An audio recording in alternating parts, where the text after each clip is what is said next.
ချိန်ကငါတို့ညောင်အကြောင်းတွေပြန်တွေ့ရဲ့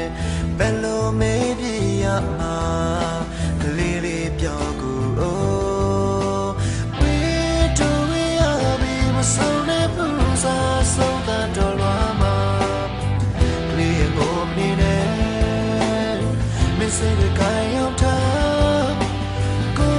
လာမင်းလေးရောက်တဲ့တဲ့နောင်ရဲ့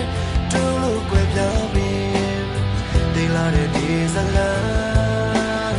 ဆုံးလာတဲ့ကိုတို့နောက်ဆက်တဲ့မြေ